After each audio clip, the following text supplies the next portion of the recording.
force your mid champion to just sit in lane, and then when the fights happen, a lot of these short range mid champions, Galio just comes in and ults, automatically wins you the fights, has that map presence, so they definitely don't want to allow that. So we still have to think of some champions they may be leaving open. We may be seeing Shen left open again. We may be seeing Kog'Maw left open once again. But also we have the Alistar ban coming in last for Mono.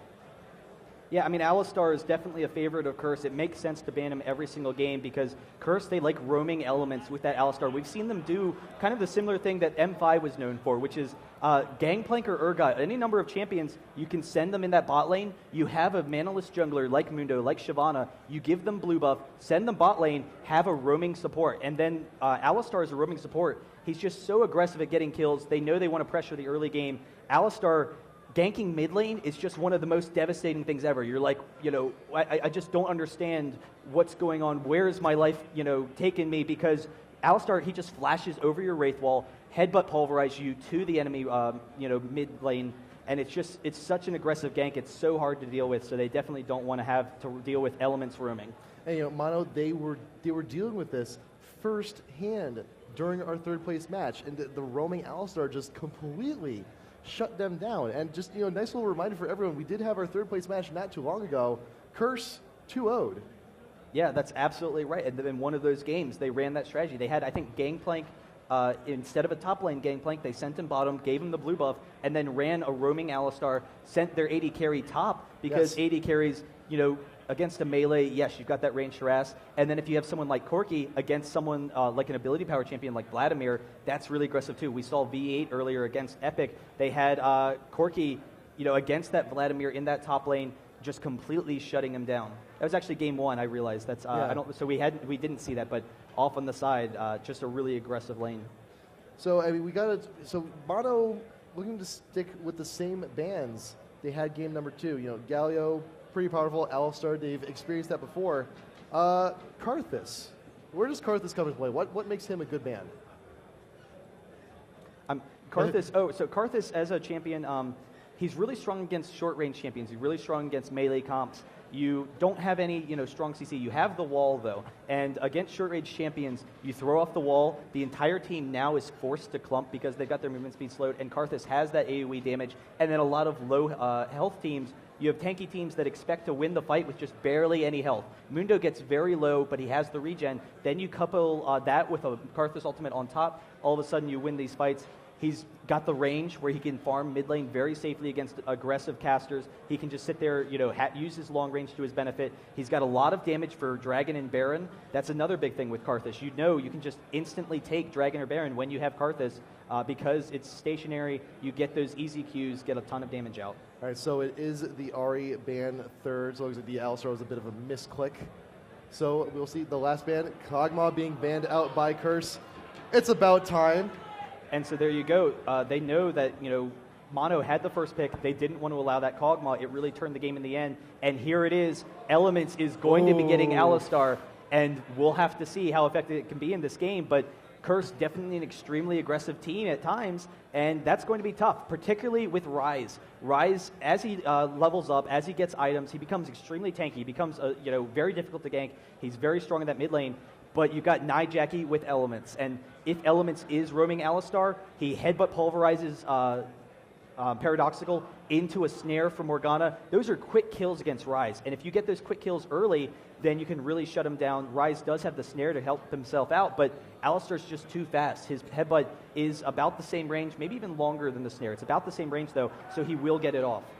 And not to mention, Alistar, a champ on his own, very versatile. I mean, he could roam. He's very capable of roaming. But if he can get a bot lane with Sivir, that's a kill lane right there. Now Mono's trolling us a little bit. That'd be nice. That would be nice. The Corki pick makes sense. I think the crowd would go insane with the Evelyn, but Corki definitely makes sense. It is a very strong champion. They might have gone with an Urgot pick, and it's kind of interesting. Corki definitely scales a little bit better, has the early game nukes, so can take control of the lane. But now I wouldn't be surprised to see Curse take Urgot because he's extremely strong and is going to put a lot of presence in that lane. And we have seen that Zig likes Urgot, though at the same time, if you can't get the pulls that you want, like in game one, then Urgot all of a sudden becomes a weaker champion. I would not be surprised if we actually see a Vayne pick later on, because Cop did do pretty good work last game with Vayne, but we have Leona here. Curse did pretty good last game with Vayne, and you know what? Leona, Tristana.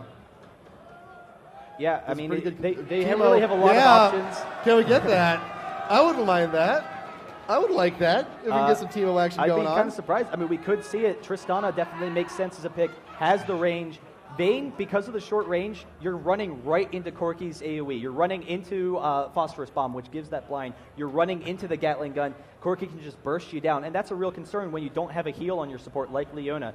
But coupling Leona, you do want to couple Leona with an aggressive DPS, and so if they can pick up, Janna in particular, Corki has the Valkyrie to get out of there. But if we get the stun from elements, so we got Jungle Alistar, I just realized. Yeah. But if we have the stun from elements onto Janna in particular, Tristana has a lot of burst damage early on. He's got the jump. He's got his E. At level 6, Tristana actually has close to 1,000 burst damage when you couple in the fact that Tristana can throw auto attacks while in the air, can throw auto attacks after using the Buster Shot, knocking you back. So it's going to be interesting. The Alistar is going to be so aggressive, and we are going to have Alistar all over the map. It's going to be such aggressive ganks. It's going to be tough for Mono to deal with. I love how Mono is just kind of playing to the audience here. Some potential picks. Sivir would be nice. I wouldn't mind some Sivir, but Riven and Nidalee. I'm liking that. Wow, so Nidalee is going to be the pick, and we have seen Nintendo playing Riven throughout this tournament. It is a strong champion of his. He has that kind of chasing down capability against a champion like Vladimir. Riven has so much mobility, can get in those aggressive ganks, but the concern is what are they going to do about Alistar? And Nidalee, can sustain in the lane top. It'll be interesting to see what kind of team they have. I mean, they have that kind of poke team with Corki, but he does run out of bombs late. Nidalee does have that poke. But Vladimir will be able to farm in that top lane, and Nidalee early is vulnerable to aggressive gankers. And Crumbs on Alistar is going to be ganking starting level 2, almost certainly. Now I'm looking at Curse's full lineup here. Vladimir will be the last pick. But I'm looking at Curse's front line. We got Alistar, we got Leona, we got Vladimir. We got champions here who get very tanky. We got a lot of health on them. And Mono, they had Mundo last game out there playing the point, but Rise is a little bit tanky. Riven can get tanky if she wants to. We got some heals from Nidalee. I'm thinking Mono might be trying to go for the early game here, just to be a little bit aggressive. I don't want to see another 50-minute game. That's just me. Well, Nidalee, is naturally going to push the game back a little bit. You want to get Nidalee to full effectiveness. You need to get those ability power items to chunk people with those spears, and then just slowly wear them down under the turrets. Rise and Corki as a combo, we've got lots of burst damage, lots of single target DPS. So it'll be interesting to see if we can pick someone off on Mono and then retreat with Janna. On the other hand, Curse has a full-on AoE team. They're looking to pick up kills quickly. Yep. I mean, we might see some, fantastic Mario action with Cop. He's just going to be bouncing all over the battlefield as they pick up all these kills in their AoE, and they're looking to, just take control of the game very early with it.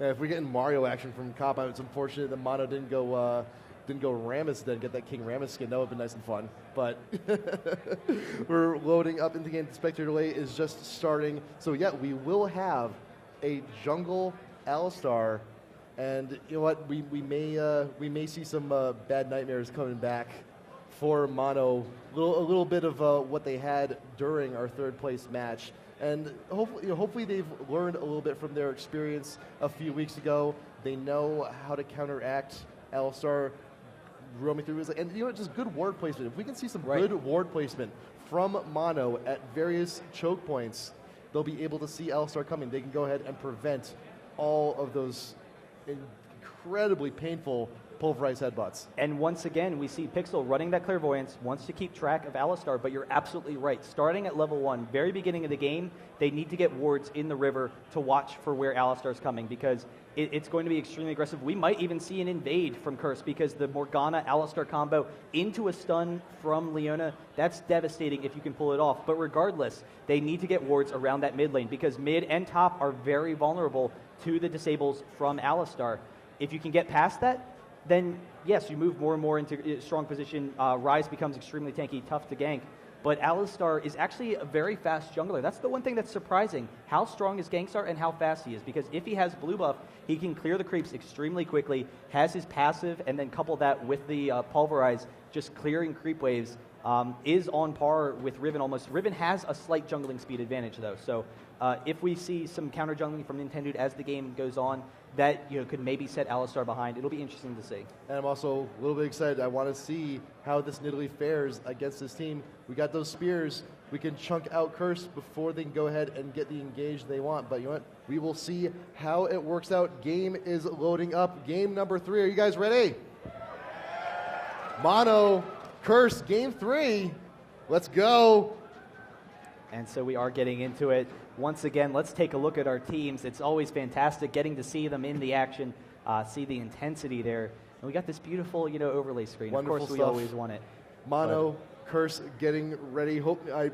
We may very well see another big, 50-minute endurance match, but I'm a little hungry. I kind of want to get dinner. But you know what? For a fantastic match like this, I would not want to miss it. Absolutely not. And again, we're going to have to watch where the junglers are. We're going to have to watch that bot lane because bot lane has so much burst damage. I think until level 6, it's probably going to be a farm lane. I don't know that, Leona, Tristana are going to be that aggressive. They, know that Janna and Corki is a pretty safe lane.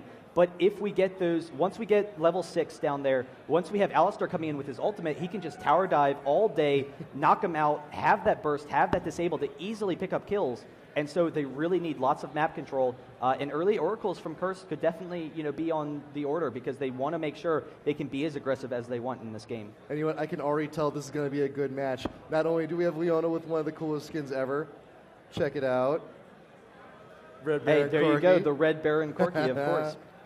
It's going to be a good time. This is going to be a fantastic game 3. I can tell already. But right now, Mono pinging out this river bush. They may be looking, but look, Curse. They're already mobilizing to want to try and get. They see Mono sees Curse trying to get in, and Paradox will get caught out in the mid. He'll get no. The flash misses. Crumbs could not get in there quick enough. Just barely flashing out for Paradoxical. But there's the thing. You see Mono coming mid. They know that Curse has an extremely aggressive level 1 team, so they want to get vision of them. Coming mid, they can, kind of make their presence known.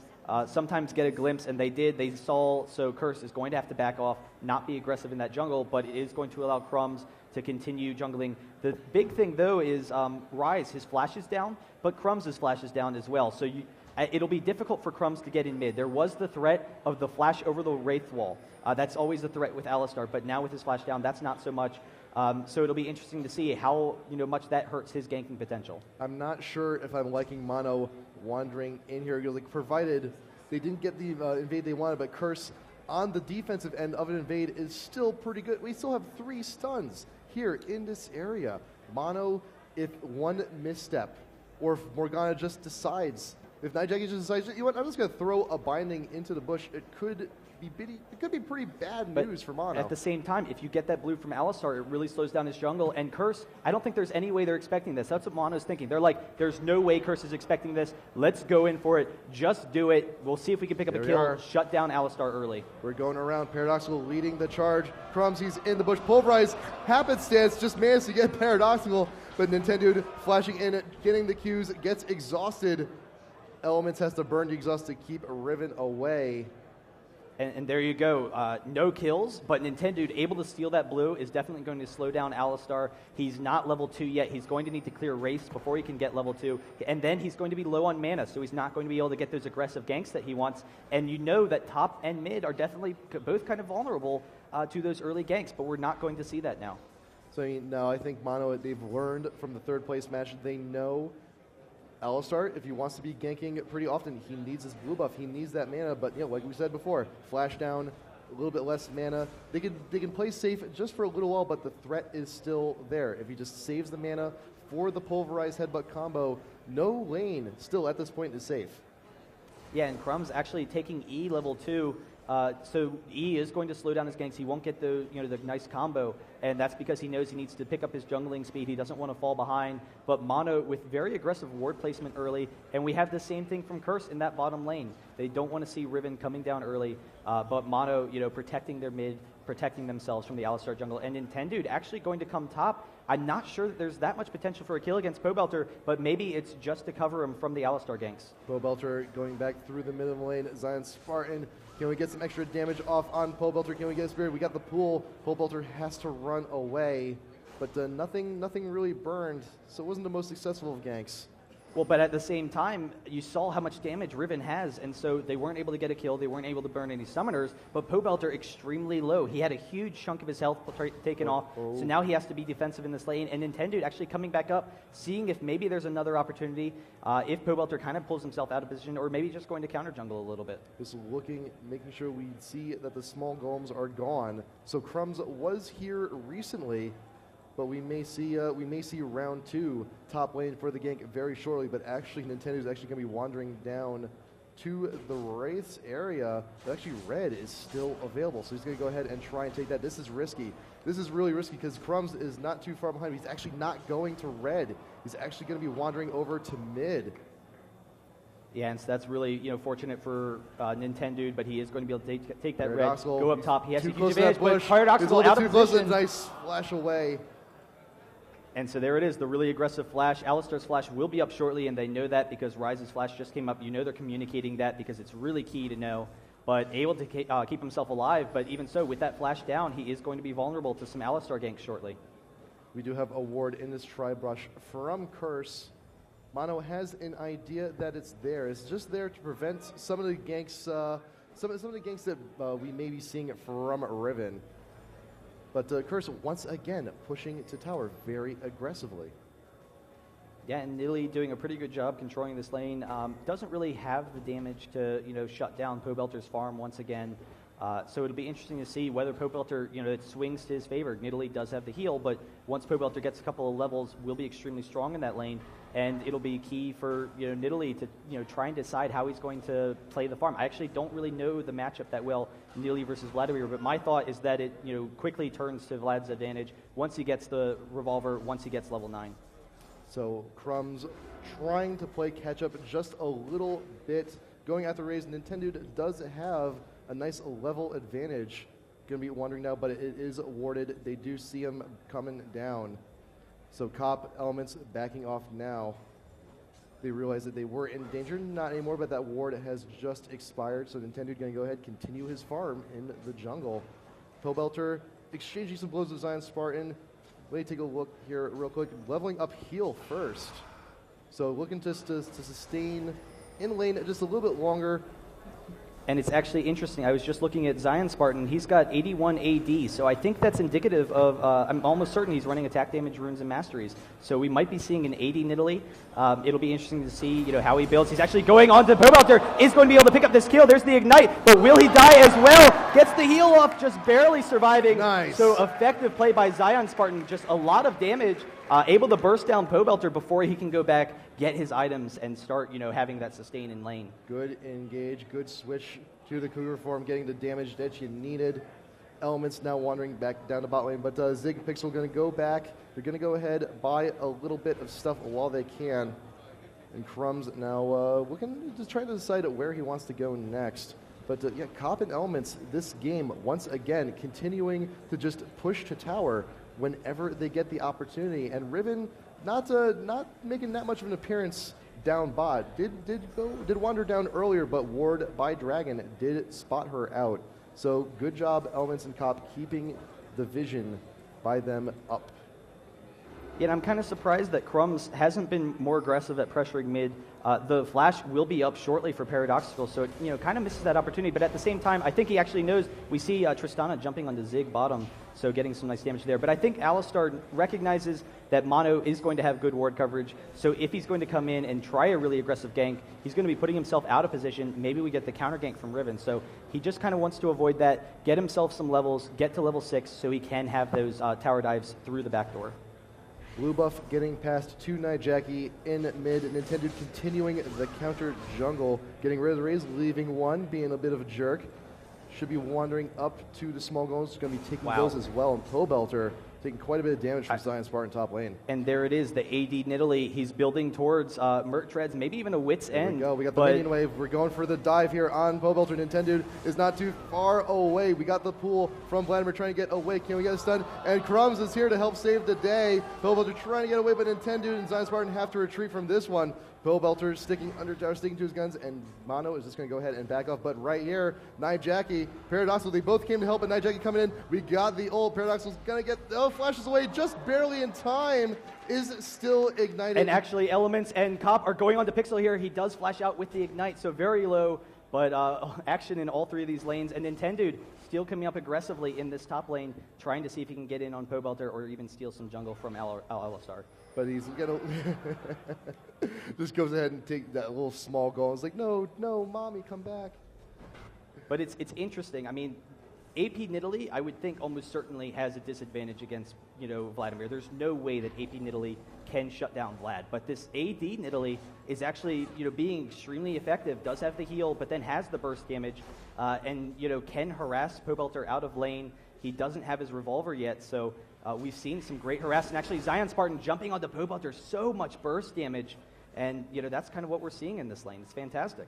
He does have the gold, should be backing, should be getting that revolver right now as we speak.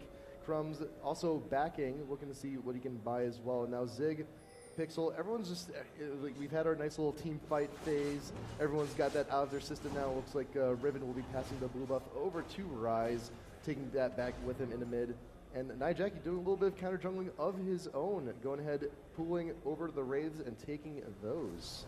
But yeah, Paradoxical, now we have both of our AP mids with the blue buff. But the Nijaki's is about 75% done, while Paradoxical's is pretty fresh still. And still Pobelter, Zion Spartan dueling up top lane, and now Cop and Elements back again bottom. How many wards do we have on Elements right now? We got a pink ward, we got a sight, we got a vision ward, we got a sight ward. Gonna have all bases covered there, bot lane in terms of vision. And so Mono now, they actually have this ward in the mid river brush. They recognize that Morgana, she's very aggressive with pushing and then stealing those wraiths. That's a very common thing with the pushing jungler. We actually see Nintendo getting ready here. Both teams We're going to have have the a same double idea. gank, so both of them are ready. Crumbs is going to have a kind of difficult initiation, but if Paradoxical is trying to get it, and actually Nijaki going to throw off the ult on Paradoxical, but Crumbs is going to come in, and Nijaki getting burst down, will have the Ignite, able to get out of there just barely. Yes! Gets the kill with the ultimate, the Exile Blade. Fantastic play by Mono. Tip of the sword, just barely getting that kill on Nijaki. Wonderful, wonderful play for Mono. And looks like it. We got pings. We got pings around Dragon. We got the AP mid down. Might as well go ahead and take it for free if they can. We have no vision on it right now for Curse, so this should be free Dragon for Mono. Yeah, and I mean, already a 1.5k advantage. That's going to bump it up to 2.5k. It'll be really interesting to see how Curse retaliates. But once Curse is a team, they will be very strong. But Zion Spartan taking that top tower, now chasing after Pobelter. Alistar is getting his red, but isn't coming up. We'll see if Zion Spartan's still diving, and he's going for it. He gets the red buff, doesn't get the spear. If he had waited a second, Vlad had pulled, but extremely aggressive, able to force Vladimir out of lane and just completely dominate top lane. I can't believe it. 87 to 64 in the creep kills top lane. That's a pretty good lead for Nidalee up top. Bot lane 106 to 97. So actually Corky's actually coming out just slightly ahead in terms of the creep kills in bot. And Morgana 103 to 95. So Morgana winning mid just by a hair. Yeah, Morgana definitely can just push Rise into that tower, and that's what she's going to be looking to do. But Rise can farm fairly easily. We'll see, whether we start seeing those ganks bottom. Nijaki always can come in, but once again, Zion Spartan chasing down Pobelter, gets off some nice burst damage, taking him below half health, and he is going to be pushing top. He doesn't have any good ward coverage, though, in the top jungle, so we'll see whether or not we can get a gank from Curse. It would, I think Alistar, I think Crumb should start hanging around a little bit more top lane, because like you said before, they should, if he just hangs around a little bit, looks at Nidalee's actions, you can tell, all this not warded. You might as well go for that gank, go for that kill. Hey, we got a kill on Nidalee already has a kill to her credit. So it might just be in Curse's best interest, maybe even get Morgana to come down, double ward in the bush, Paradoxical getting caught out. See, both those wards got a little bit extra vision there. Paradoxical trying to get a little bit of revenge on Nijaki, damage-wise, not going to be able to get that, but Zig. And Mono trying to steal the blue, Nintendo, with the counter jungle, but Crumb's actually able to smite steal back his own blue, so able to keep control of it. It means they can't pass it to Morgana, so she can't be as aggressive with pushing as she would like to be. Yeah. But, it will help Crumb's jungle. Elements going in right now on Pixel, gets caught with the stun and melts immediately, but now Zig is the next target to go down, and Tristana just plugging away, but will Elements be able to get away? Tries to flash out, one more shot, yes! And now Cop, Zig, we got a nice little duel here. Cop has to flash away, but look who's nearby. We got Paradoxical coming in. Will he go around?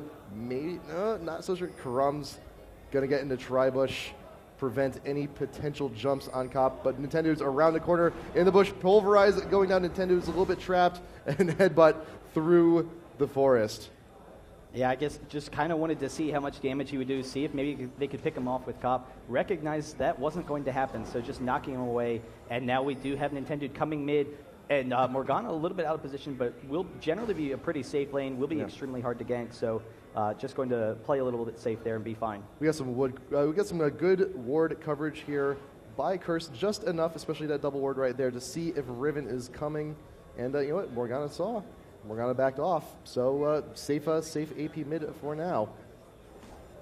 And we see Dorans all over the place for Mono. They know that they want that early advantage in those fights before Curse is able to group up as a team. And once again, Zion Spartan just with that harass against Pobelter, actually chasing him down a little bit. We see Pobelter pulling, and Zion Spartan is going to be able to continue. And there's the Ghost. He's not going to be able to get the kill, but the Ghost is down, and Zion Spartan just once again shutting down Pobelter in that top lane.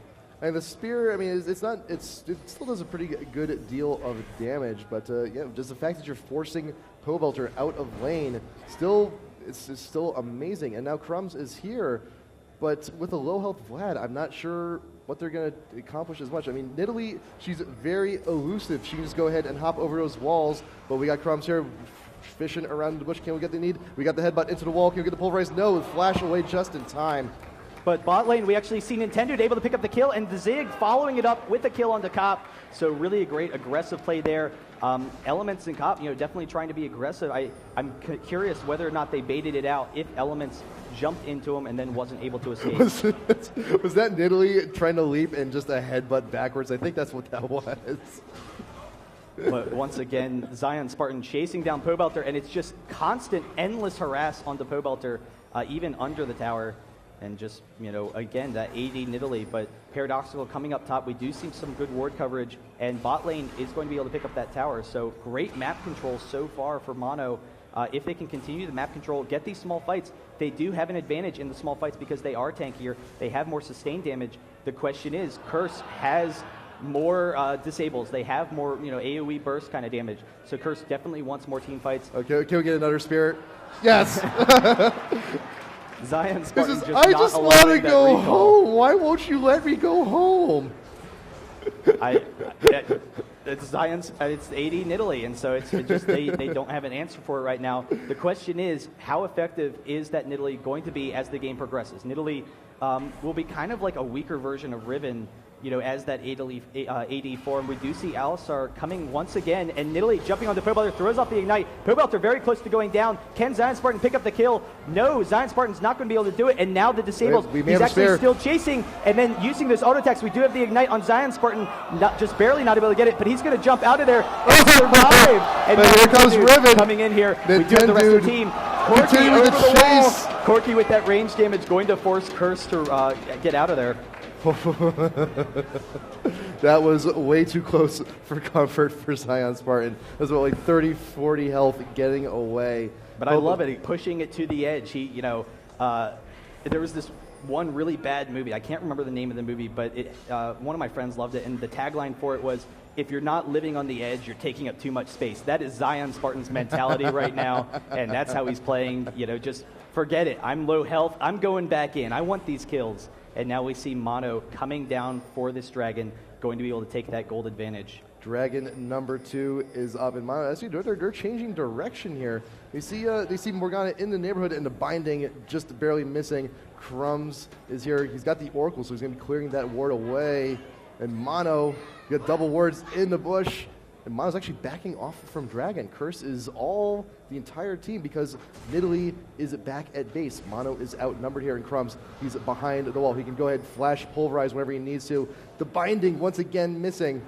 CV going down, and now the plan has been foiled. They got vision inside the pit, and they knew where Alistar was. But look, Nidalee is now here, joining the party, and we got Dragon. But this is what Curse wants. They want this AoE team fight set up. Crumbs with the ultimate going to get rid of that shield, and here we have the whole team going down. Crumbs going down very quickly, but Jackie with the ultimate and is actually going to die. So Zig, very close to dying, does have the ignite. Cop will be able to pick up that kill. The rest of the team is doing pretty well, though. Cop chasing after Pixel, and Zion Spartan is going to chase them down. He has the red buff, and he's chasing down Pobelter. There's the kill on Pobelter, and this is going to be a Dragon for Mono. That was hairy. That was a little bit hairy. I think Mono started the Dragon. Curse, that was their cue. That was their cue to go in, and they just had so much great timing on Alistar. He pops the ult, Janet gets in with her tornado, pops him up. He wasn't able to do too much. He didn't get the initiation that he wanted. Mono took full advantage of it, cleaned house, got the Dragon, and they're actually going to get a little bit of damage, I think, on mid-tower once this wave pushes up. And it's interesting, Morgana with the double Dorans into a Rod of Aegis. So, definitely gives Morgana a lot of early game tanking, but doesn't have the same fight control as if she was pushing into more items. Probably, didn't need to get both, but it will allow her to, have that damage, have the mana without getting the blue buff. So maybe she can pass the mana over to Alistar, which is the thought. But if Morgana had that Zhonya's, or was working towards it, you saw in that fight, Morgana just bursted down so quickly. And, Curse not able to pull off their combos as they would like. We're going to get this blue buff passed on to Jackie. Once again in the mid, extra mana for an AP carry, always good. We got Pobelter going to be farming top. Can you even get to that last week? Yes, he can. So we got that nice little wave pushing to top tower. But everyone, once again, converging in on mid. We got 4 members of Mono here ready to push down the remaining health on this tower. It's halfway done. Should be done in just a moment. But now Curse, they're wondering, should we go in? Should we get all of our team in the mid to help defend? But they're a little bit too late on the draw.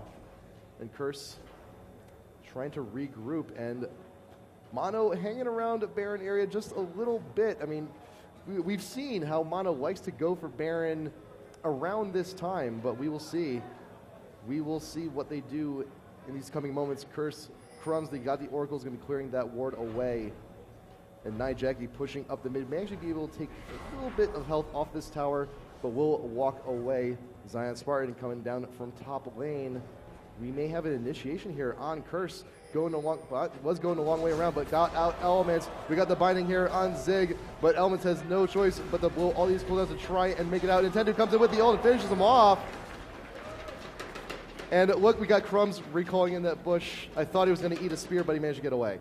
But Mono, we know them for their Barons, and they're going for one now. Yep. They know how strong they are. They know that they have the 4v5 advantage. And so with the heals from Nidalee, with the shields from Janna, they can, take this without getting too low. So they can either bait Curse in, and that's actually what's going to happen right now. Curse coming in to try and defend this Baron. Curse, they're at the front door. Baron, once again, all those spears doing that kind of damage. Pixel getting bound out front, but the ult blowing everyone away. Morgana ult was broken, and we got the Vladimir ult trying to do as much damage as we can. Crumbs has no choice but to flash away. Jackie being the first one to fall. Pobelter going down next. Riven does fall, but Cop rocket jumping away. Mono definitely got the better of that engagement. And there's just so much AoE damage. Curse was right on ball. They, were there to defend that Baron, but Mono able to drop it almost immediately. They had just so much damage output. All of that AD, that's one of the strengths that this Nidalee provides. Also has the strength to duel with anyone in the game, so if they need to, they can split push. But with that Baron, they have the poke, they have the tower pushing capability. They can just drop mid, and they will come. We'll see if they can get this inhibitor here, or if Curse can stall out, but it's very likely that it's going to go down. We got 5 seconds, 4 seconds, 3, 2, 1. Jackie and Pobelter are back up, but there's still a little bit of travel time to get from spawn to tower, but Mono will go ahead, take it, leave the inhibitor open, is going to go ahead and fall back. CV just to make sure things are clear over by the blue buff. But we see Curse now trying to take their own objectives back, but you know what? Mono has Baron. They have this massive advantage now 22 minutes in. If they can just go ahead and get another good solid push up in mid, take out that inhibitor, who knows? They may be able to take this. Yeah, and it's really interesting, just this great Nidalee play from Zion Spartan. I know, talking with Dan in the past, I think it was the Curse Mono game, Zion Spartan had picked Nidalee there as well. It was an AP Nidalee, but Zion Spartan definitely well known for that kind of play. Ring around and just, the red buff. bringing it out here. Just I haven't seen AD Nidalee on a competitive scene. I know it's very common in like solo queue and whatnot, but it's really interesting to see this effective play. I'm also, just looking at Nidalee right now, 4-0-3. Looking also, we got to give Zig a little bit of a shout out too. 6-1-3 right now. Yeah. Doing pretty good for himself. Infinity Edge and getting another BF sword for himself. So that's gonna be a fair amount of damage.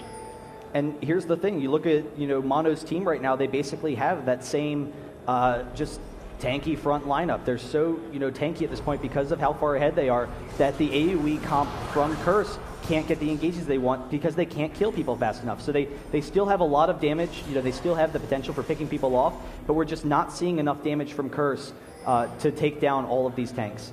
But we've seen Mono ridiculously in the lead before, yet still managing to lose some of these games. Once they go away, they start doing these strange sacrifice plays to try and take objectives, and it kind of backfires on them. So hopefully they're going to be playing a little bit safer. We were going for quite a bit of money here, so I think it'd be Mono's best interest to play a little bit more safe. They've taken the inhibitor. If they got what they needed, they should be backing out. And we could be seeing a push here in bot lane, but top, Pillbelter doing a little bit of damage. He's away from base. He's not there to defend. We got to try and take objectives while Mono is taking theirs. And that's really an admission of how far behind they are right now.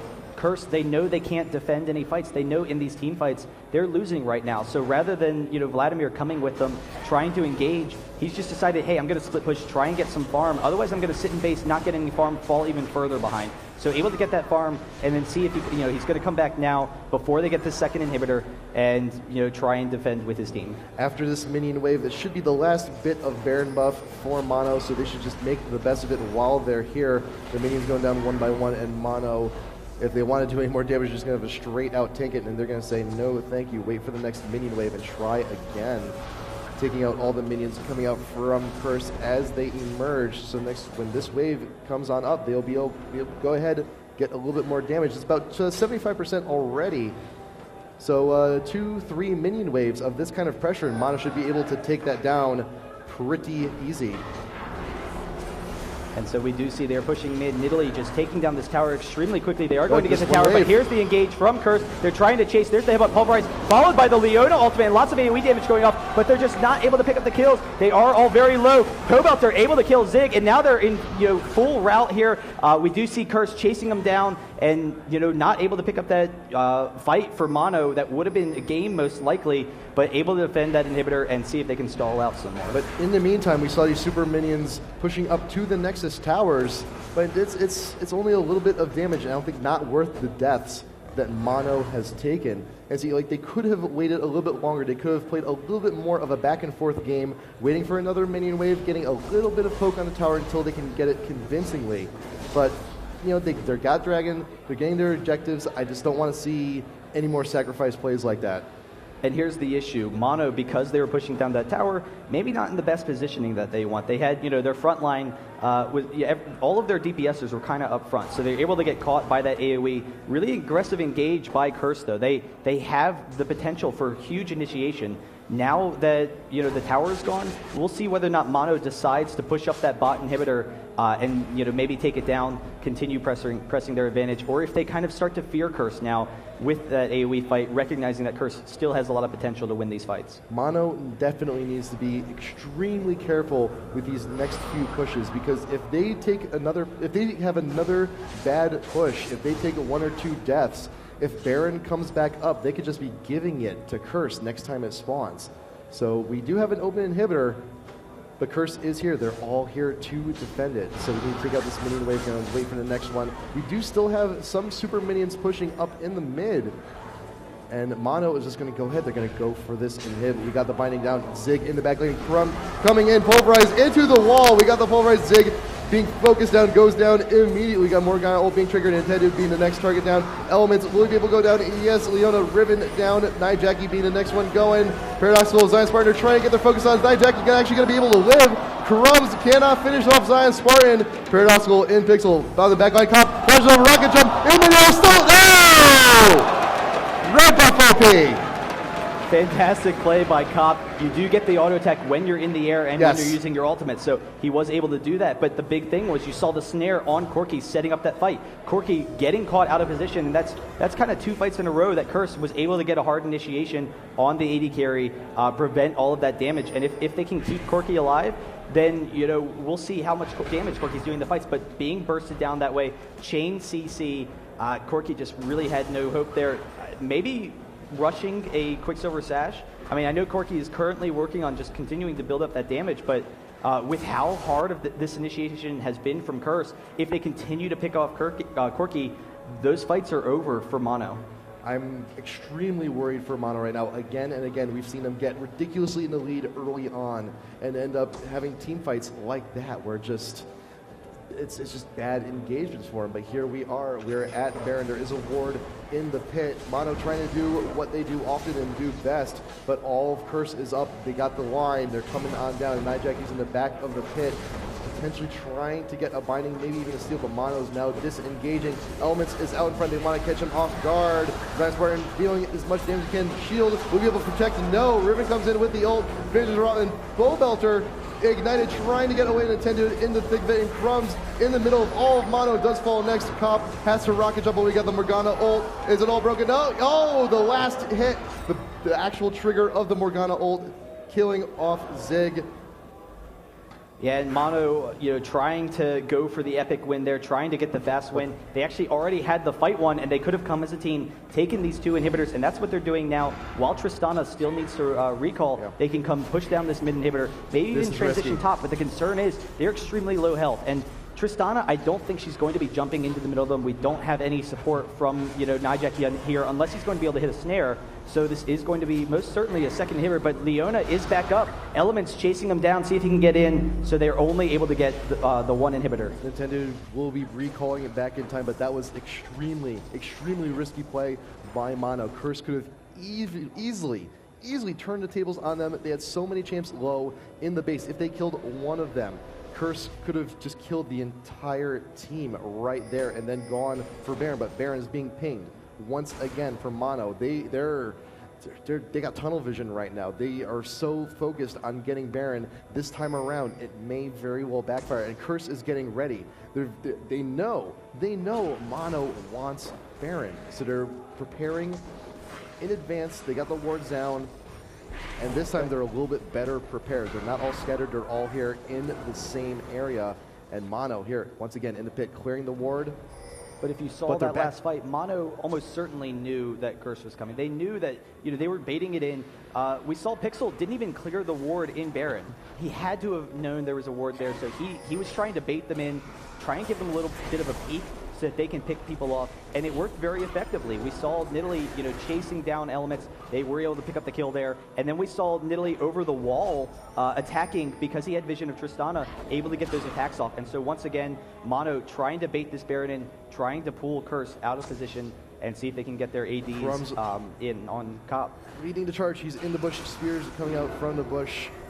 Very familiar taste for Alistar, eating those spears just like he did earlier, but he's leading the charge. If he sees anyone, we got the shield from Morgana to prevent any CC from going on him, because if he's leading the charge, if he gets a good pulverize, but look 2-3 at members. Top bot lane. Oh, whoa, look at that.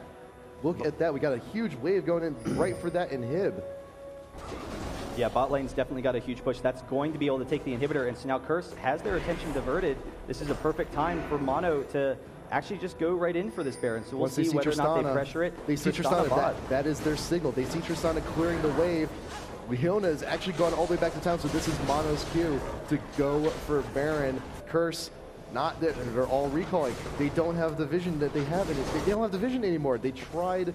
They had no choice. They had to come back to either save the inhibitor or go try and engage them at Baron, and they made their choice. And now Mono, once again, Baron with the charge, looking to take out this tier 2 tower in top.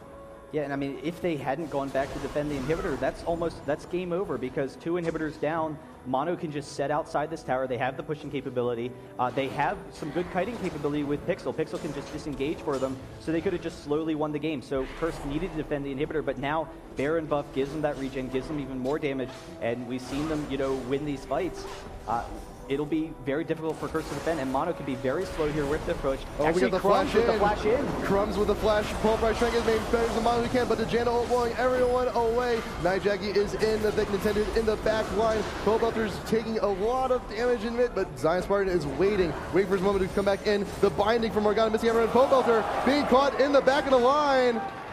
We have no minion to wave. We have no one to tank. We have no minions to tank the tower. They have to wait for the next wave.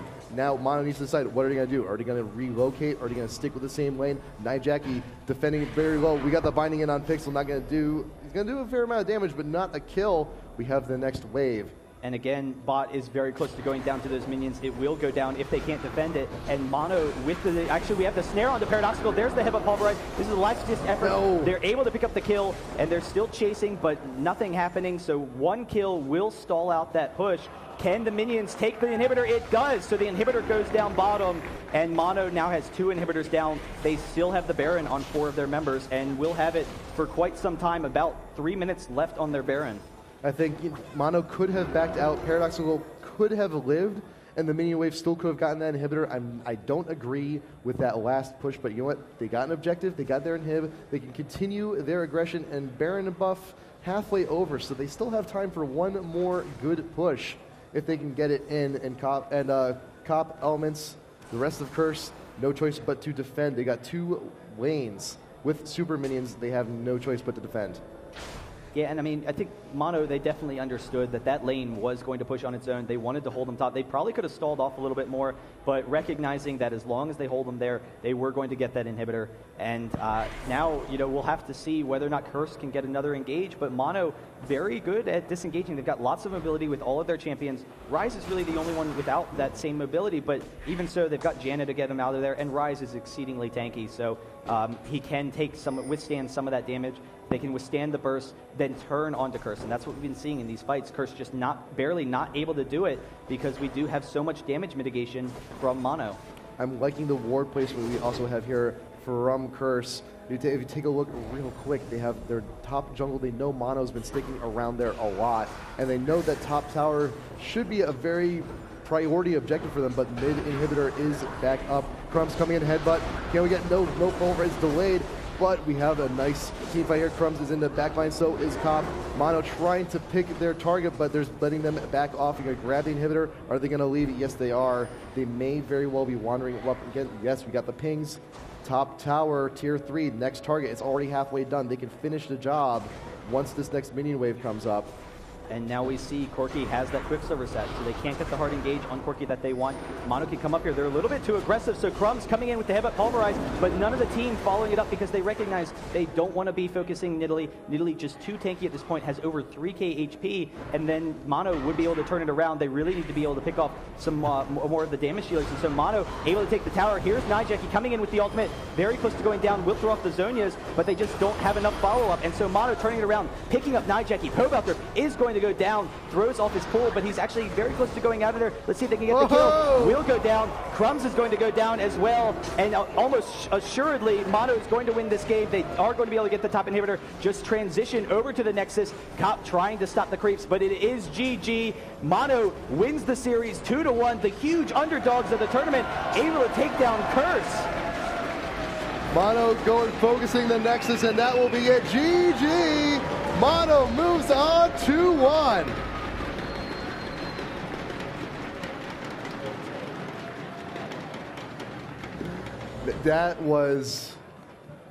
That set. Wow. We had a fantastic game 2 with Mono coming back from almost sheer death, getting the Baron game teamfight they needed and going straight for the Nexus. And this game right here, Zion Spartan on Nidalee, 10-1-5. That is amazing.